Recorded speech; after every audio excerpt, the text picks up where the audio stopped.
Бажаю здоров'я, шановні українці. Good health to you, fellow Ukrainians. First of all, I would like to thank our entire team involved in the exchanges. We managed to return 44 more people from Russian captivity to Ukraine. Most of them are servicemen from various directions. Among them are defenders of Azovstal and Mariupol, other cities in Donetsk, Kherson, Kharkiv regions. Most of them are privates and sergeants. Some are officers. 2 of them are civilians. It is important that the team works on all those who are in captivity, even if it is particularly difficult, as with some categories of captives. And these are not only prisoners of war, who are difficult to return, but also, for example, civilian captives, one of those difficult categories. We remember everyone, and even if there is no exact information about a particular person, about what happened to them or where they might be, they are still being searched for, and everything is being checked as much as possible. Ukraine must return all its people. I am thankful to all of you guys who coordinate this work: Budanov, Yermak, Lubinets, Yusov, Maluk, Klemenko. I thank each and everyone who helps in the main intelligence directorate, the office, the security service of Ukraine, and our other structures. Of course, I'm grateful to all our warriors on the front line who are replenishing the exchange fund. Every Russian prisoner of war is an opportunity to exchange our people. In total, 2,279 Ukrainians have already been returned from Russian captivity during the full-scale war. I spoke with the leader of China. It was a long and quite rational conversation. It is usually said that such conversations open up opportunities. Now there is an opportunity to give new impetus to our relations, Ukraine and China. There is an opportunity to use China's political influence to restore the strength of the principles and rules on which peace should be based.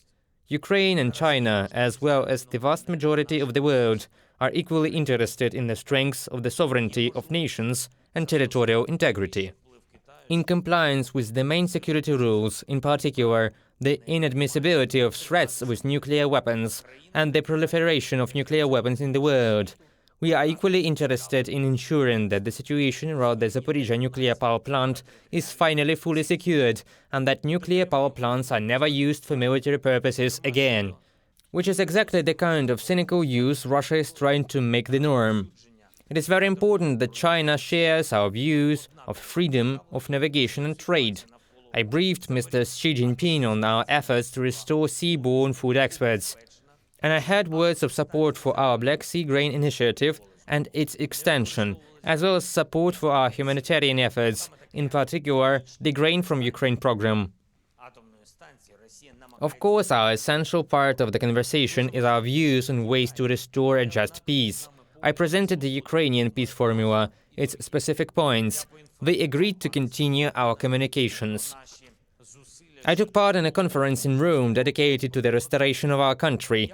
This is a special format of communication between government officials and representatives of industry and business from other countries, Ukraine and Italy.